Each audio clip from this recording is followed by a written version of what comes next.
those who are joining us on YouTube.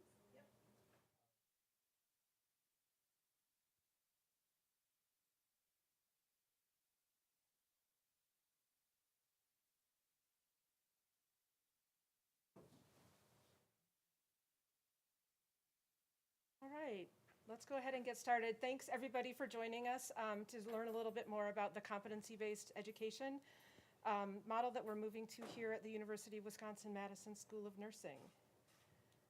I'm Dr. Lisa Bratsky. I'm the Associate Dean for Academic Affairs and a professor here at the School of Nursing. And I do want to start out the presentation with a land acknowledgement, which is a statement that recognizes and respects Indigenous peoples as a traditional stewards of the land and their relationship with the land. Dejope is a name given to the Madison area by its original inhabitants, the Ho-Chunk people. The word Dejope itself means 4 lakes in the Ho-Chunk language, as an homage to the 4 lakes that surround this area, Mendota, Monona, Waubesa, and Kegonsa, where indigenous tribes lived for nearly 12,000 years before the arrival of white settlers. The University of Wisconsin-Madison now occupies this ancestral land called Dejope. And in 1832, a treaty was formed and the Ho-Chunk were forced to cede the territory. Decades of ethnic cleansing followed when both federal and state government repeatedly, but unsuccessfully, sought to forcibly remove the Ho-Chunk from Wisconsin. This history of colonization informs our shared future collaborations and innovation. Today, the UW-Madison respects the inherent sovereignty of the Ho-Chunk Nation, along with the 11 other First Nations of Wisconsin. So I am the warm-up act to kind of give some background in terms of nursing education, nursing curriculum, kind of where we came from, and then I'm delighted to have 2 of the leaders from the school take over and give you the rest of the story. So in the United States, the first schools of nursing began in the New England area in 1827, utilizing service-based, apprentice-type learning approaches while incorporating Florence Nightingale's approach of delivering evidence-based care based on systematic data collection from the patients. Other pertinent milestones for us are that included North Carolina, which became the first state to require formal testing for licensure of nurses, which is the precursor to our NCLEX exam. The NLN came on the scene in 1912, developing the first standardized curriculum. And finally, the other landmark is the Goldmark Report, which recommended the transition of nursing to a state boards for the governing body, and then recommending that nurses have university-based education. So again, kind of amping up the profession a little bit. So while UW-Madison was not the first on the scene, we quickly became leaders of nursing education and pedagogy. We started out modestly, graduating 11 students in 1927 with a certificate in nursing and a bachelor's degree in hygiene. Our school has grown a great deal from its humble beginnings. We now boast 3 pathways to a bachelor's degree, 5 direct care and 2 non-direct care Doctor of Nursing practice pathways, and a PhD program with over 1,000 students in our various nursing programs. As we think about the next 100 years and where we will go, we're driven by our relentless pursuit of innovation and education. As most of you know, our academic programs are guided by 2 organizations, AACN, which is the American Association of Colleges of Nursing, and CCNE, which is the Commission of Collegiate Nursing Education, or CCNE. AACN develops the curricular frameworks, and then CCNE serves as our accrediting body and provides the rules of engagement around the curriculum in order to guide how our program is evaluated. In 2021, the new essentials were released by AACN, representing a shift to a competency-based education that is defined by a level of responsibility for the RN in various care settings that's dependent on clinical judgment, which is the process by which nurses take knowledge from the classroom and apply it in the moment while thinking about next steps and then reflecting on how to address similar situations in the future, much like how our executive function processes work in the brain. As you'll hear about next, the transition has required reframing how we think about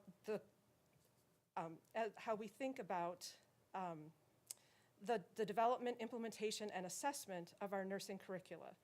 The transition has not been done in isolation, and while I co-lead the academic mission of the school with Dean Scott, our vision is only as valuable and sustainable as the team we surround ourselves with, as all of you in leadership can attest to.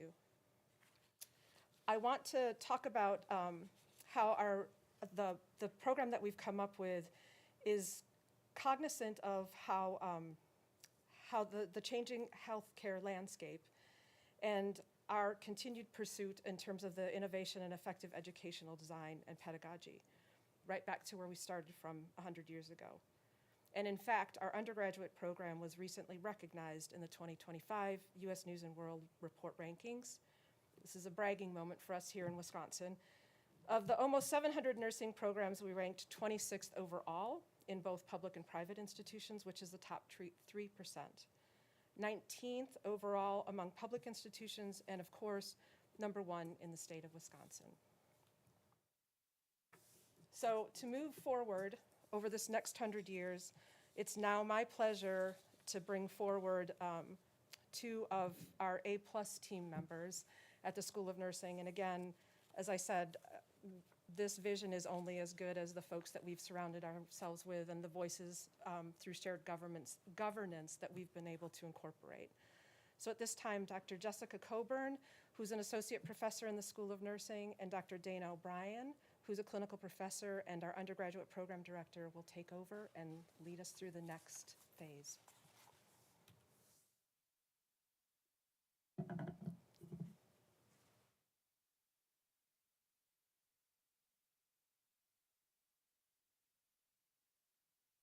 Hello.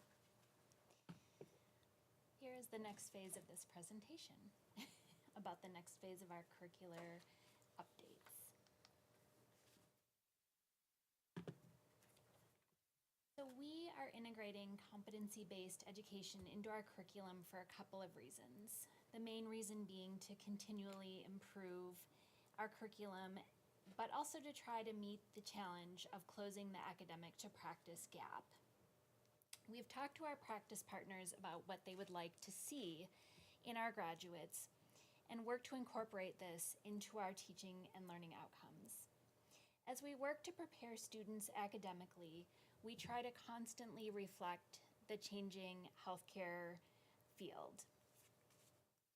As a teacher, I want my students to go out into the field with as much preparation as possible to help ensure their success. It's not enough at this moment to send them out with pure knowledge. Our curriculum, in that case, could grow so large that we would collapse under its weight.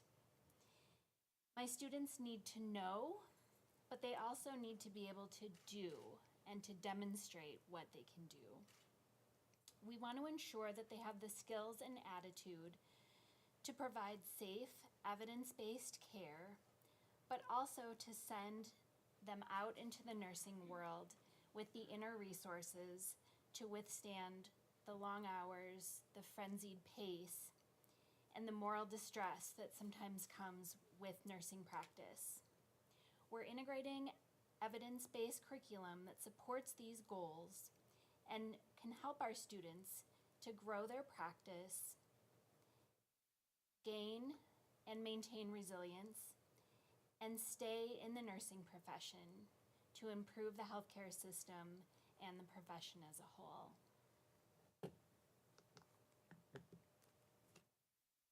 Our call to action from our practice partners and from the AACN is to prepare practice-ready generalist nurses. This has 3 main goals in mind. 1, to improve patient safety. 2, to enhance retention in the workforce. And 3, to strengthen the profession, as I mentioned.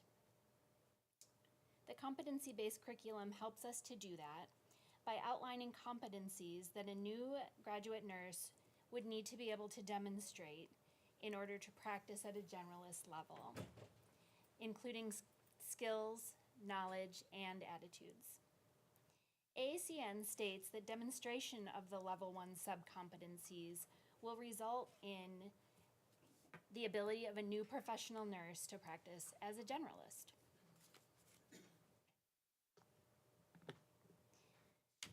So Lisa went over this a little bit in her discussion, but I think a quick overview of what, why, and how we are utilizing the AACN New Essentials is always appropriate. This is the first time the AACN has updated the essentials since 2008. So it outlines the curriculum content and expected competencies, and our undergraduate program and our DNP program are accredited by, as Lisa said, the CCNE, which is the autonomous arm of the AACN and provides accreditation. We've been accredited by CCNE since the year 2000. How do we do this? So accreditation is an in-depth process, as many of you know, and as anyone who's gone through, I think, magnet status accreditation can attest to. It happens every 10 years, includes an extensive self-study, and our last accreditation process, which took about 18 months to 2 years, happened in 2019. So we're expected to align our quality standards with that of the guidance given to us by AACN. And as educators, we look to that guidance for continuous improvement strategies, which we're then able to tailor to our unique learning environment, our student population, and our practice partners' expectations for new graduates. This is how we create an expansive, responsive, and evidence-based nursing curriculum. This slide depicts the 10 domains of the AACN New Essentials. These domains represent the essence of what the AACN thinks of as the essence of nursing practice, and they each have associated expected competencies that go along with them. The idea for the domains was to capture the main elements of nursing as written in a way that would be understandable for teachers, learners, the general public, and our practice partners. Each domain has its own description, contextual statement, which is somewhat extensive, and a list of associated competencies.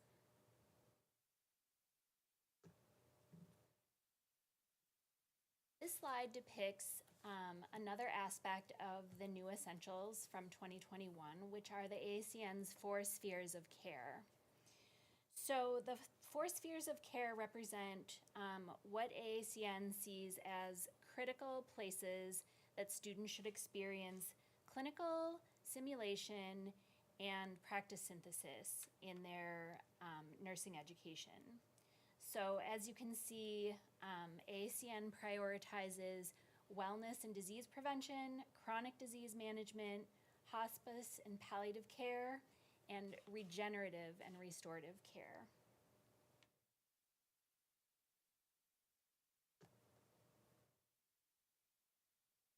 In addition, and not to confuse anyone, the AACN has also featured these concepts. We are coming from a concept-based curriculum, so those of us in the School of Nursing are familiar with concepts from our previous iteration of curriculum from the old essentials. These are the featured concepts that are integrated within the new essentials, and they represent organizing ideas in nursing. And we work within our curriculum to create a common understanding of these concepts and apply them across settings, across courses. The AACN states that they chose these concepts because they are found throughout the nursing literature and also are found throughout the new essentials domains.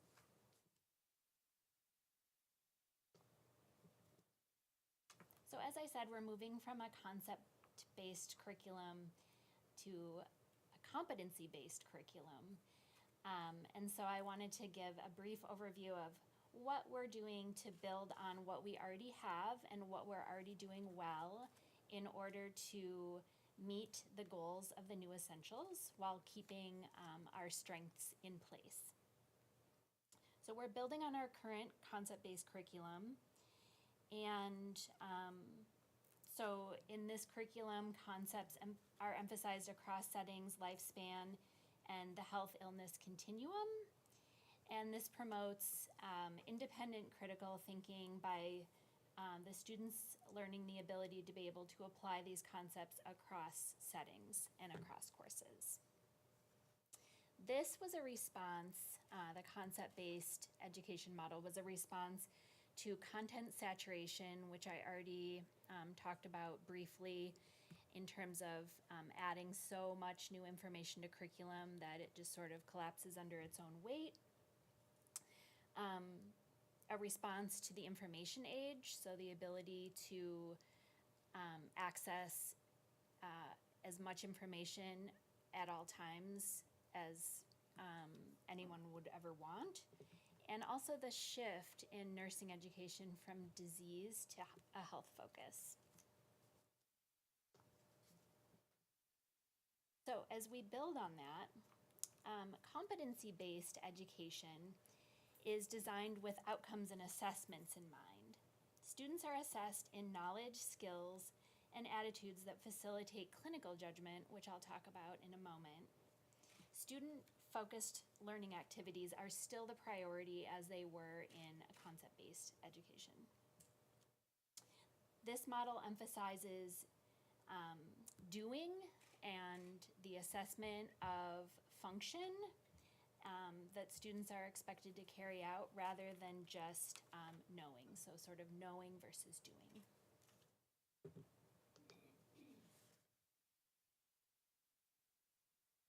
Application of multiple learning settings and new scenarios is still a key learning factor in competency-based education. So the ability to take that knowledge and clinical judgment and apply it across settings and into new scenarios. So those things are similar.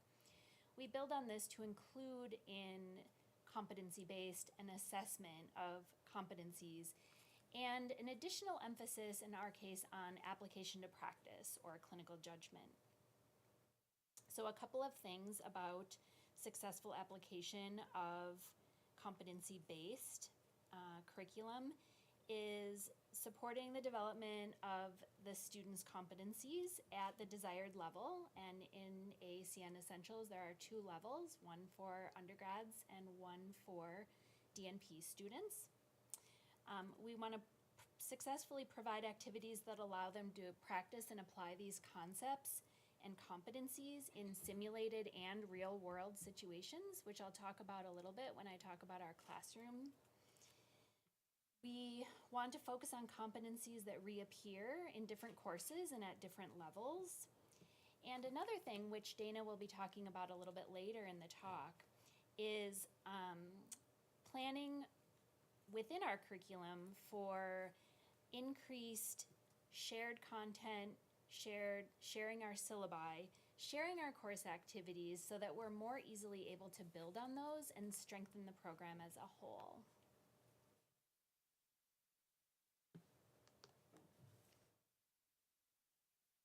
This is our pride and joy. We got together, one of our responses to the new essentials was determining that we needed a more personalized and unique clinical judgment model that was specific to our school and also created and adapted by our own faculty for our own use. So this model is utilized across courses and levels and provides a shared mental model as well as a common language for teaching and practicing clinical judgment. If you note at the bottom, the personalization section is helpful in helping us teach and learn about reflective practice, which is a key component to building our students' resilience and their reflection on their place in the profession.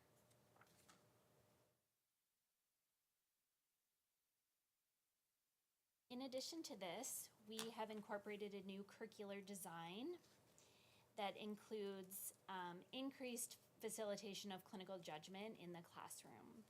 So I don't have my castle top model on here on the slide, but I will discuss it.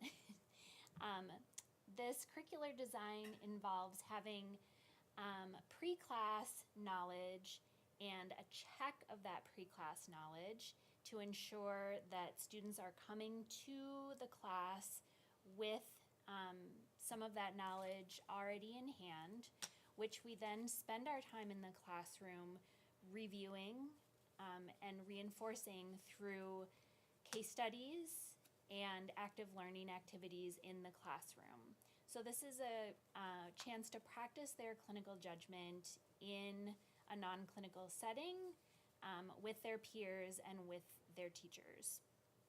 And then post-class, we do reflections so that they can assess their own progress towards demonstrating the competencies based on our module learning outcomes as well as our course learning outcomes.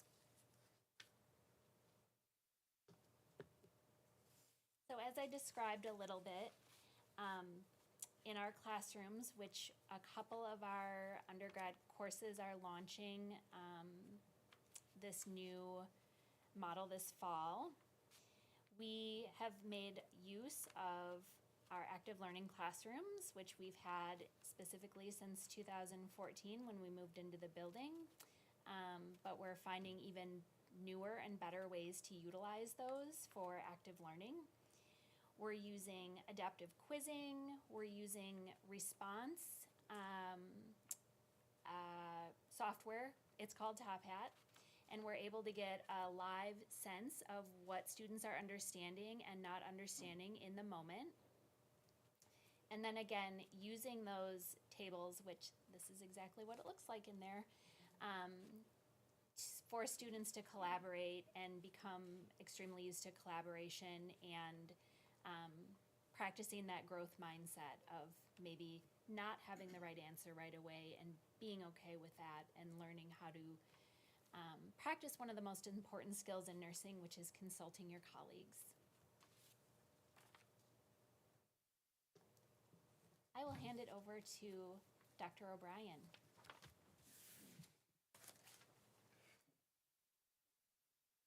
Hey, thank you, Jess, for that wonderful introduction. And now what I'm going to do is move into the process. What have we done here at the School of Nursing to respond and act on that call for change from the AACN? So these are some of the areas I'm going to focus on today as I present this to you. Some of the program level changes, the curriculum with course level changes, faculty professional development opportunities that have taken place, and enhanced student support services, relationships with our stakeholders, internal and external, as well as bringing this all together with the use of collaboration and our shared governance model.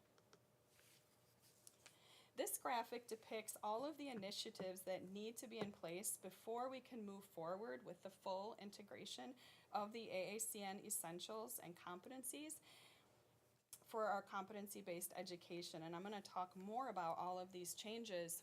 But as we started back in 2021 with the initial call, we started out going ahead right away and looking at those domains and competencies. And as we started doing that, we realized there was a lot of work that needed to take place before we could forge forward with that. There were a lot of pieces to the puzzle. So as Jess had already mentioned, the course redesign project is in progress right now. We've also had to work on some undergraduate program plan progression updates, doing some course revision work, course development, because we noticed we were lacking in some areas when we went through the domains and competencies. The clinical judgment model that's already been described, so the development and the integration of that faculty-led model. And then looking at our textbooks. So we'll talk more about that as well. So at the initial call, we decided we needed to decide on a structure. How did we want to move forward, and developing some work groups that we needed to be able to get started. We decided on 5 domain leads, domain champions that we would start out with. They have reviewed and become more familiar with all of the AACN essentials, but focus more on the 2 domains that they were matched with based on their familiarity and subject matter expertise from their past. They then collaborate with our consultant and specialty area leads and our course didactic and clinical leads to brainstorm new and innovative curricular updates.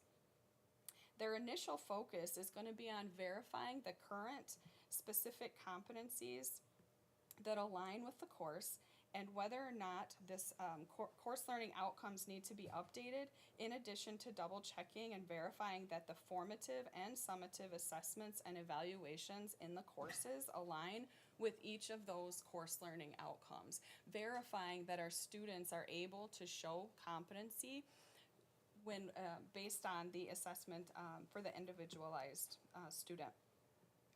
They also will be formally tracking their progress and maintaining necessary documentation to assist with the record keeping that will not only be shared with our accreditors, but also with our faculty. To be sure, we're placing focus on scaffolding those competencies throughout the program so it isn't a one and done, but we continue to bring this back to our students so they build on that competency throughout the entire program. We also wanted to make sure that we're not repeating content as we move through their courses. The next area then is our consultant leads, our specialty advisors in specific areas of diversity, equity, and inclusion, global and planetary health, and wellness. In addition, looking at our current simulation program and what else could we do to expand on that simulation program and bringing that not only from clinical but into our didactic courses as well. And also using a similar model in simulation to build on their competencies, so having the pre-work completed, the quizzing, making sure they're prepared when they come in there, not only doing the debriefing, but also an individualized reflection, so that we are making sure each and every student is building on that competency. So we continue to weave these specialty areas into our curriculum, and the champions assist our domain and course leads to increase exposure for students throughout the curriculum and enhancing their competency and safe patient care. At the program level, we are currently updating our undergraduate program learning outcomes to align not only with the AACN essentials and competencies, but also our School of Nursing strategic plan, which Lisa showed earlier in the presentation. We wanted to be sure that when we were developing these program learning outcomes, we made them unique to UW-Madison School of Nursing, rather than going along with using the terminology from the specific domains. This draft will actually be going out to faculty within the next week to elicit feedback, and we'll continue to work on this over at least the next year, if not beyond, going through our shared governance model before approval. We're also in the process of updating, like I had mentioned earlier, our undergraduate traditional and accelerated BSN program progression plans, which include movement of some courses between semesters. And this has been based not only on the essentials, domains, and competencies, but also student and faculty feedback. So again, this was backing up because we needed to look again, are we actually progressing through these courses in the most effective way to enhance competency and retaining that information for students as they continue through the program.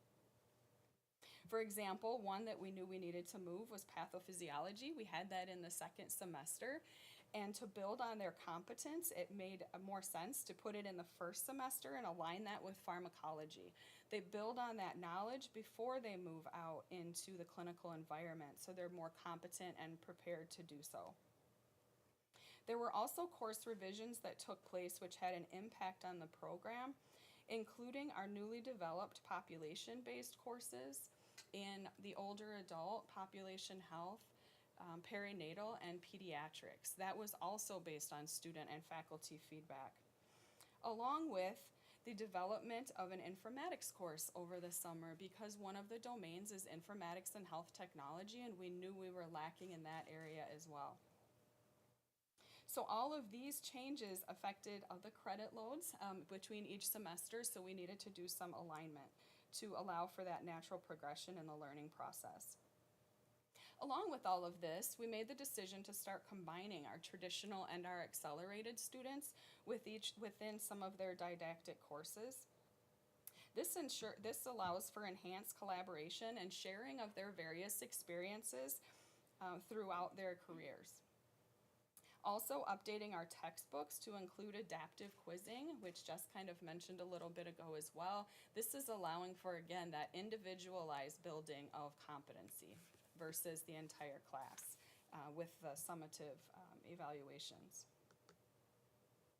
At the course level, Jess did a wonderful job of explaining this already, so I'm not going into a lot more detail here. But at the same time, we're updating our, again, traditional and accelerated courses to align with the competencies and sub-competencies while scaffolding throughout the program. So this isn't a one and done with our competencies. Just because it's in one course, we continue to build on that throughout the curriculum. Also looking at then our course descriptions, our learning outcomes, in addition to our assessments, and building on the formative assessments in the classrooms to allow for that summative at the end. And that new course design for the competency-based with the pre-work, making sure that they are prepared before coming into the classroom.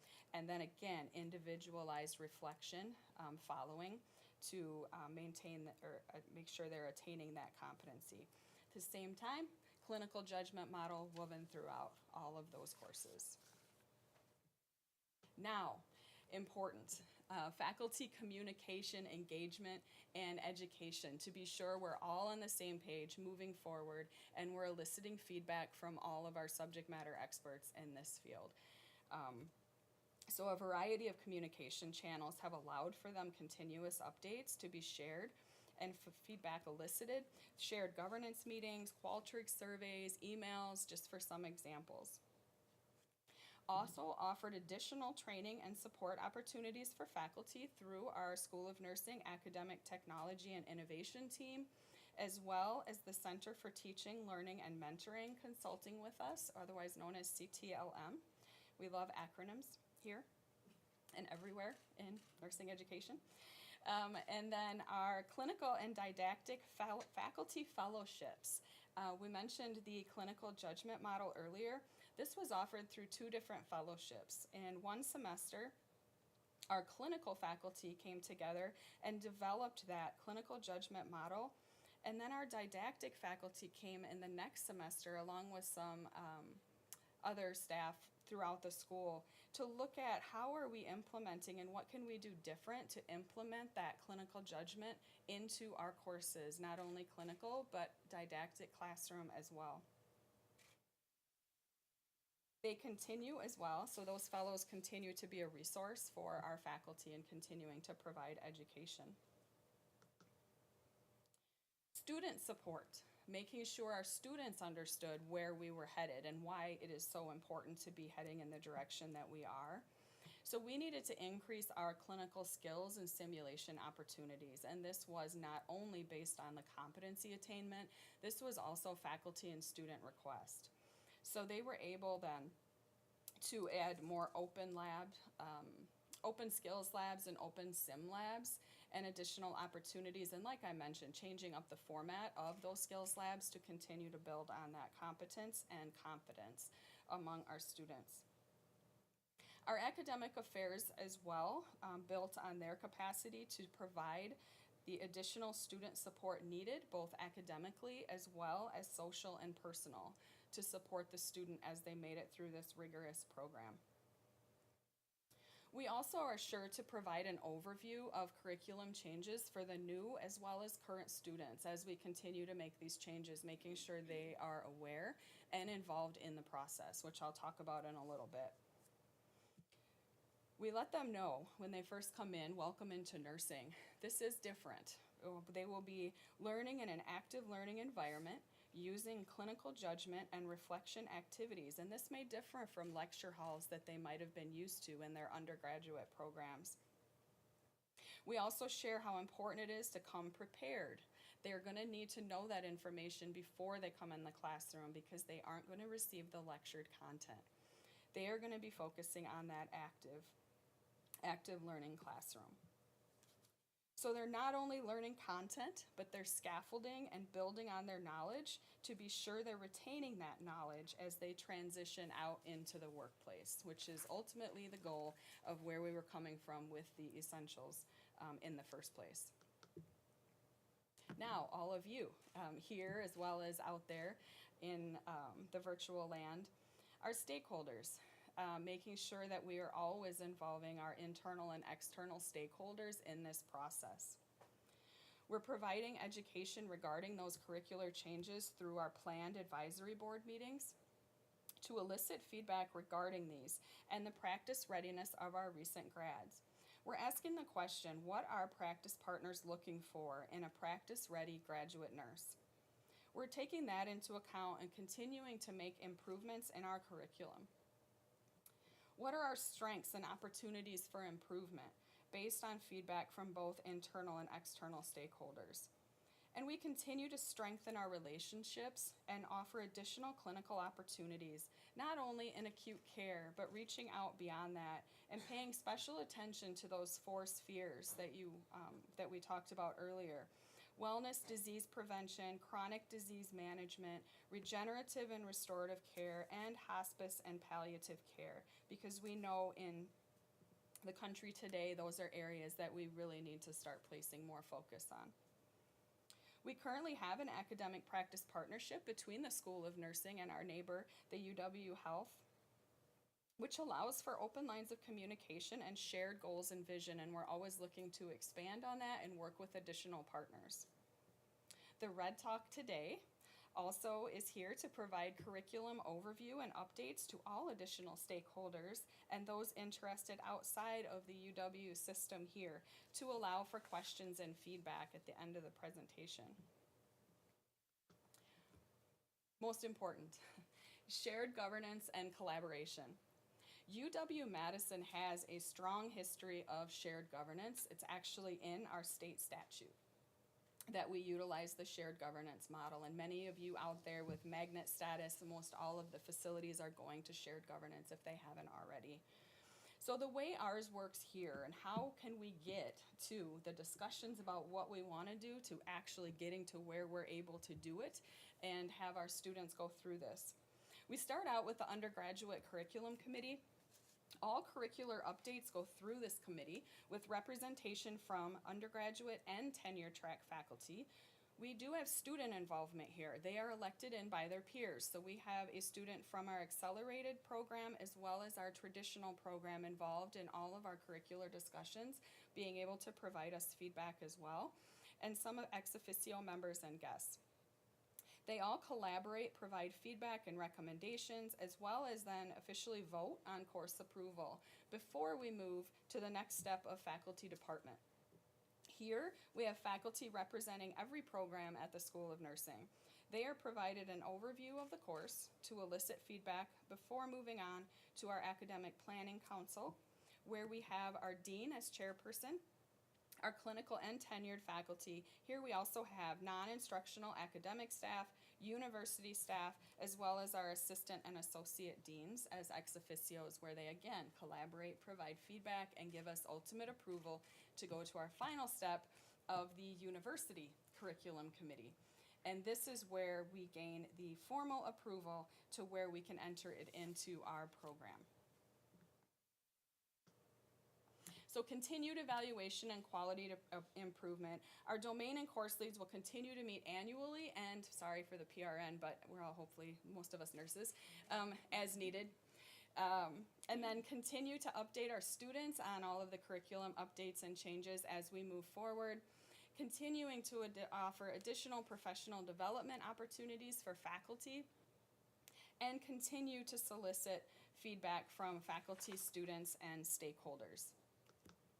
And for those of us that like a visual, this is where we've been, where we are, and then where we're going. Again, started back in spring of 21. They told us 3 years or more. Well, we were all enthralled in COVID during that time, so we had a little bit of a hold because we were more worried about making sure that our students were getting the education they needed to get out there into the workforce. We did, however, start taking a look at all of the essentials, the domains and everything, and started to think about what our process was going to be. And then came back and had our course leads then take a look at those, their own specific courses, and they were able to do the mapping and gapping, as we call it, mapping out their courses and finding where those gaps were. We also then started that course redesign project. That summer, Academic Affairs started having discussions about, can we move forward? It looks like there's a lot of pieces that we really need to focus on first, and I talked about that right at the beginning. So we did pause at the beginning of the 23-24 academic year and started working on all of those other pieces of the puzzle, which you can see here and I already talked about. So right now, our domain leads and our consultant leads met at the beginning of this semester so that they could consult and brainstorm, making sure that they were on the same page on where we could integrate everything in relation to the competencies and which courses they aligned with. Tomorrow, our domain and course leads will come together for the initial meetings of what the domain leads came up with along with consultant leads, verifying then and obtaining feedback from the course leads. Do they agree? Do they not? Where are their courses right now? And are these changes that would make sense? We will then go through again the shared governance approval process for fall courses. And in the spring then, we will be offering a fellowship for course leads through our academic technology and innovation team.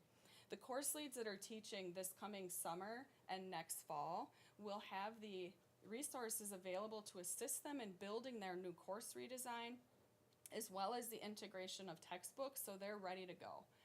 So we're giving that additional support as well, and our domain leads will come back this summer to see where we are, where we still need to go.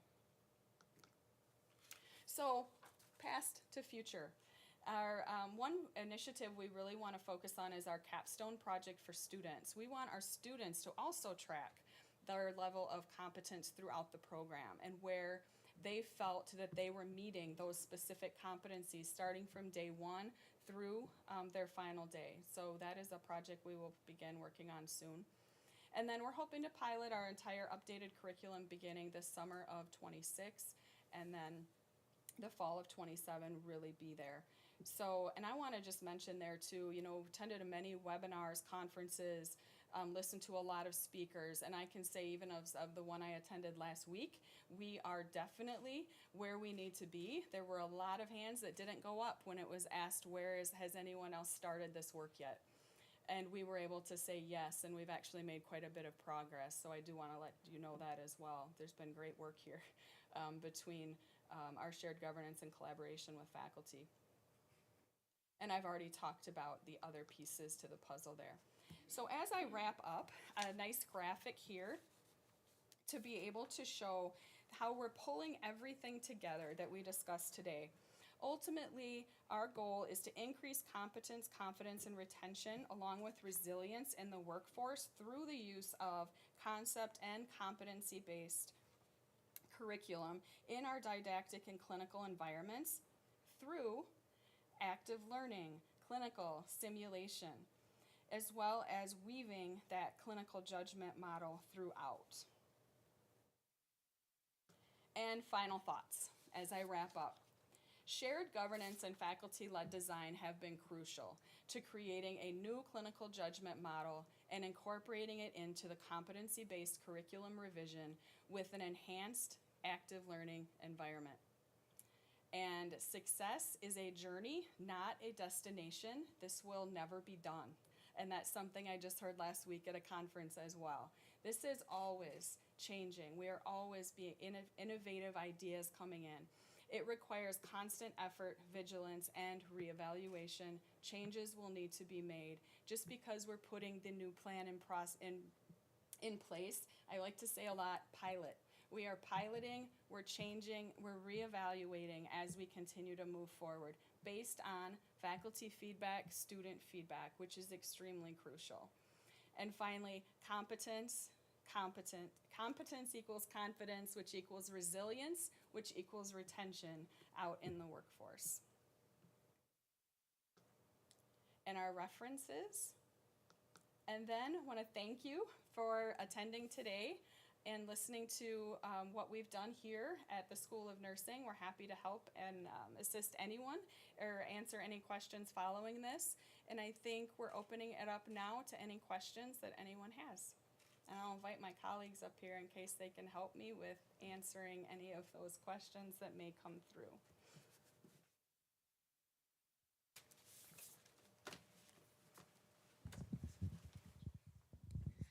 Great presentation. Thank you. Oh, you're welcome. So what have you found to be the biggest challenges as you've gone through this process?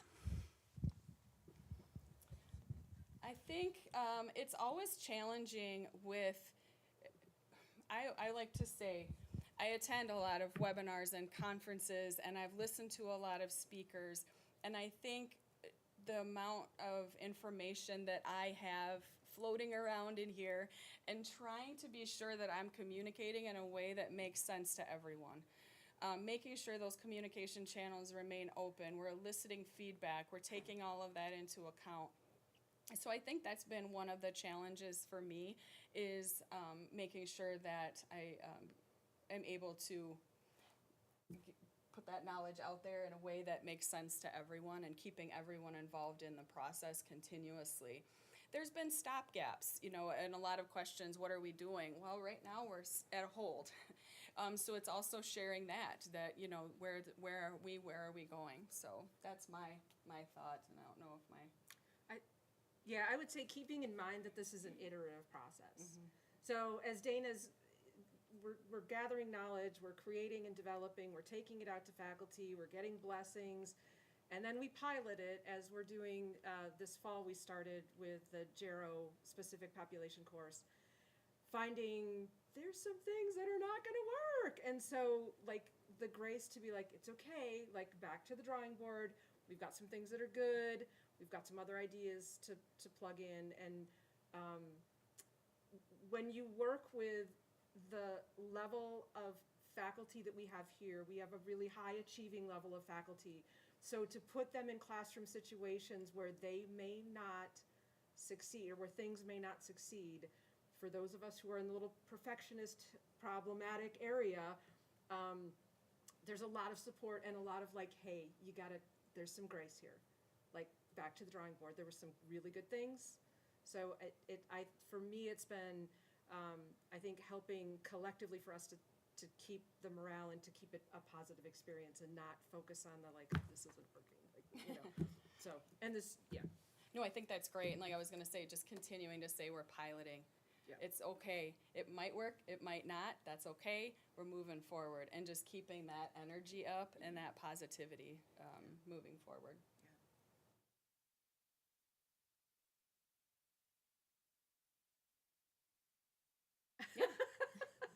Go, Meredith. I wonder. First of all, I really appreciate the repetition of the word pilot and the idea that the piloting is concepted explicitly. Also mentioned a few times early by Dr. Bratsky is this wasn't done in a vacuum. Can you talk a little bit about how you engaged clinical partners? What type of engagement? I know there's more than certainly could be engaged, one-to-one.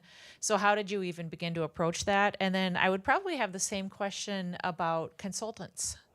I know they were available, but how do you kind of manage that process? Go. I was going to say, the academic practice partnership that we has been excellent in building the relationships, like I said, between us and UW Health, and we would love to be able to expand that out to other facilities and other areas. but being able to have that shared goal, and that is that constant feedback, eliciting feedback from them, because we want the practice ready. We know the curriculum we want them to have, but we also need to know what are they retaining. So when they go out there in the workforce, are we building and scaffolding those competencies, that knowledge base and competencies throughout the program, so they're able to retain? So it isn't the knowledge, take an exam, move on, which kind of was what I had back when I went to nursing school. And I've learned as I've gone.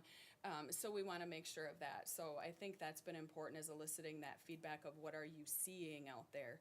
And then I mentioned the advisory board, and we're still in the process of working on that. And that isn't just our practice partners, but also alum, internal stakeholders as well, community, population health. We're looking, critical access hospitals outside of this immediate area, and board of visitors. Yep. Looking at multiple different people to bring to the table, to get a lot of different perspectives as we move forward. And that during the piloting process is a great time to do that, because we can, kind of let them know what we're doing. Do you think that's going to work? And this, again, it's not this year and we're ready to go. It's continuous, and we need to continue those relationships moving forward. Yeah, I mean, as an example, we have an amazing clinical placement team, and we've put a lot of effort into building relationships with all of and we have over how many clinical sites? It's 135. 120. yeah, I was gonna say, it's like Yeah. close, it's well over 100. But it's been getting even our clinical placement team is out getting feedback from our sites. So we have informal as well as formal mechanisms for getting the feedback, and we've tried to be very open, as sites they don't want to lose the students, so sometimes they don't want to give feedback if it's negative, and we want feedback, good, bad, or ugly, because it's not going to change if we don't have the feedback. So I think that's been part of the more informal process. But then within the advisory board, Dana's worked really hard to make sure that we have representation from critical access hospitals, from community sites, so those 4 spheres of care that Jessica talked about, we've got folks from all of those. So as we're thinking practice ready, it's a roundabout. And that's our clinical faculty out there in those places as well, and bringing Yep. back that feedback, Yeah. to us about the clinical placements and what else we could do differently to continue to build on that.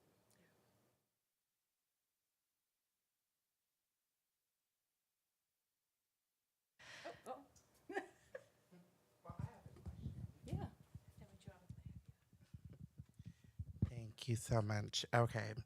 So, through the presentation, thank you all so much. I learned a lot.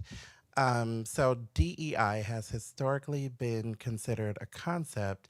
How does that fit into the now competency-based model? So, how does DEI fit into competency-based practice? Yeah, I think when we look at DEI, and the way we're envisioning is weaving throughout the entire curriculum, and that is with those areas, and with you being very involved in this process and continuing to move forward.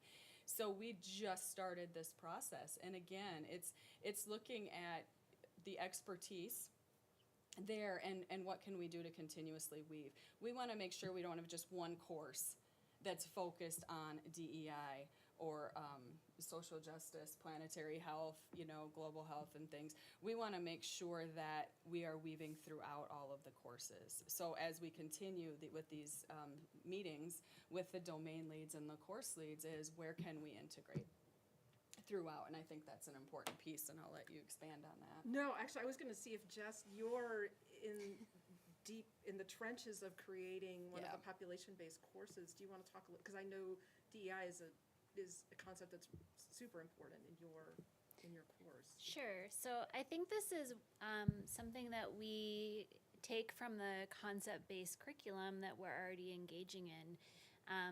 Having these concepts underpins what we're doing in all of our courses. So having, like I described, sort of a shared definition of these things, a shared mental model that students can translate from one course to the next and to new scenarios, I think is important. And that's definitely how I'm incorporating all of the concepts both old and new into my new course.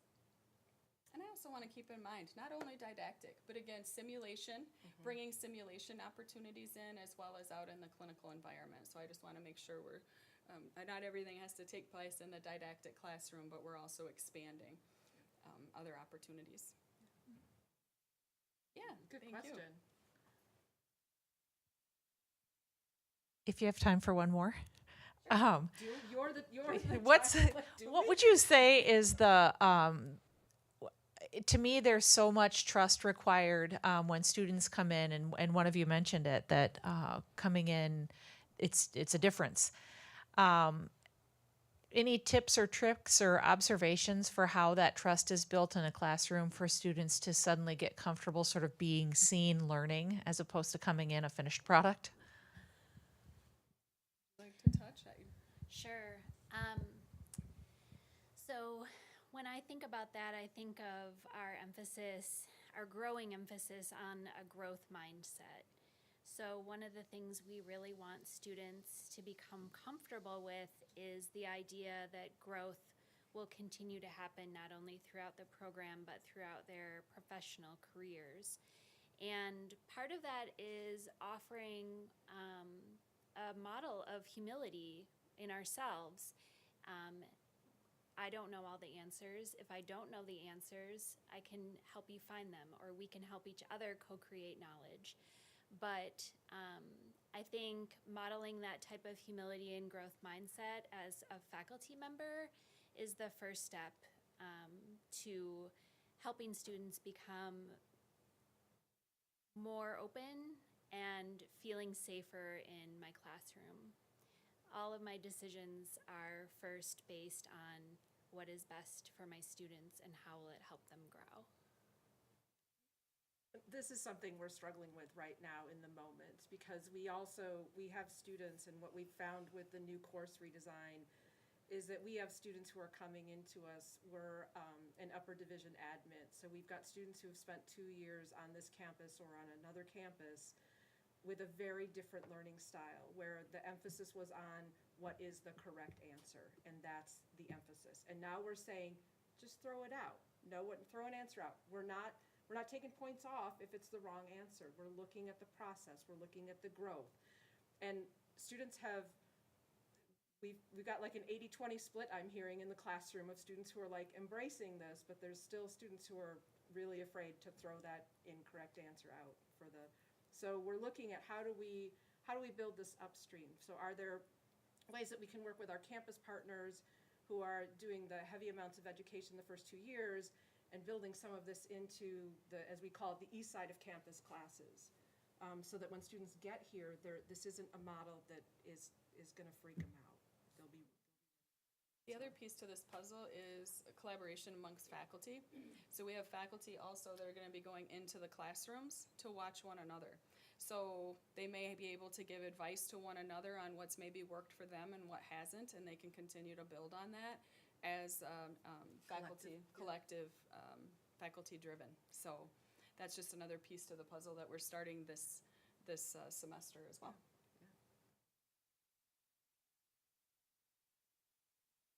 Thank you. Yes, thank you. And again, thank everyone for listening. If there's any questions or feel free to reach out to us anytime.